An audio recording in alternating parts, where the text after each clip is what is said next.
Yeah, obviously there's a major difference there, but it's really interesting in this case. In the early days of the Wuhan outbreak, we actually saw quite a fair bit of um, local journalism, which was quite critical and was also quite important to getting the news out there in the first place.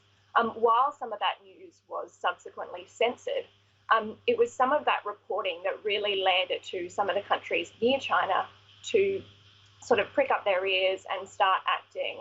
So we had China's Newsweek, another outlet called Caixin, which also had quite extensive reporting, and even reported around some of the issues around labs having to destroy samples and some of the whistleblower issues that we saw earlier on.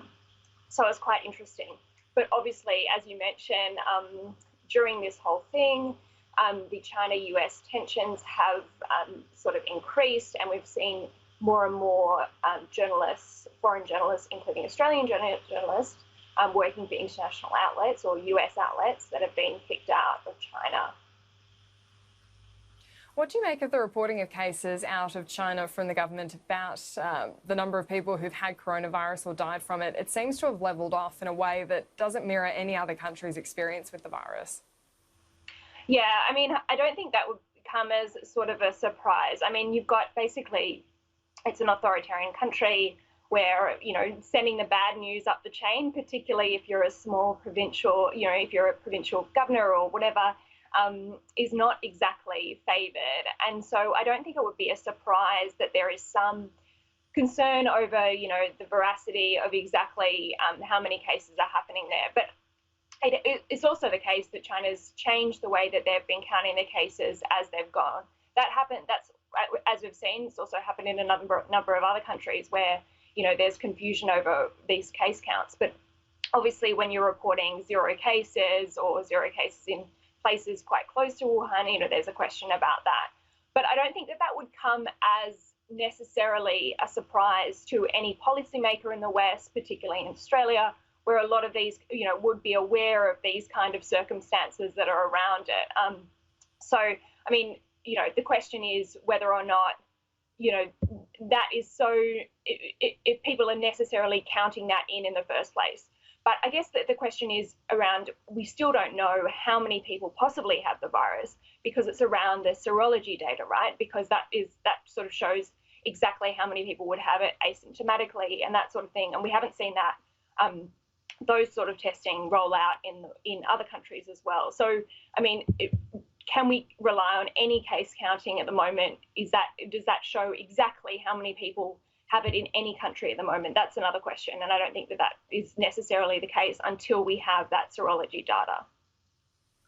No, that's a good point. And you're based in Hong Kong. You've been following the economic impacts of coronavirus and the shutdowns, and you've noticed that Taiwan's a pretty interesting case study at the moment. Yeah, I mean, I think a lot of countries that were close to China, or I guess are in Asia, have obviously reacted a lot faster than some of the others. And we've seen that, like, for example, on the 2nd of January, I think it was, when Taiwan started taking action, told its doctors to start looking out for cases. It was on the 3rd of January that Thailand started acting. I think it was the 4th of January that Hong Kong started acting.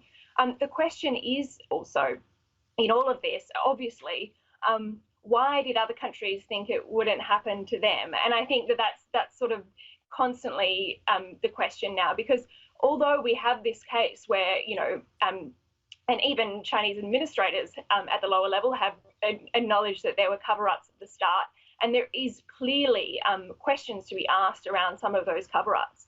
But there's also a question of the fact that, and obviously serious issues around the cover-up, especially when it comes to human transmission, and the question of why that wasn't communicated earlier.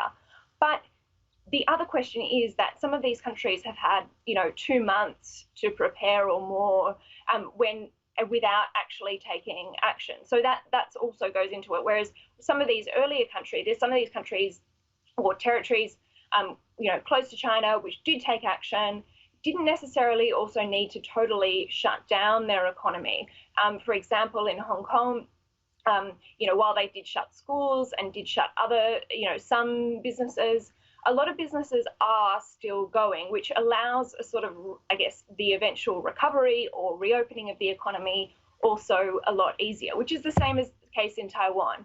Obviously, Singapore now, we're seeing, major issues with some of their foreign workers, which they've obviously haven't kept on top of, or and there'll be questions asked there about how that second wave has come about. But in the first place, they obviously did take action, which led to a much more controllable case count. So it's an interesting question there, because obviously all the countries around the world are thinking, how are we going to recover and all that sort of thing. But were you to take action earlier, does that mean your economic recovery also comes earlier?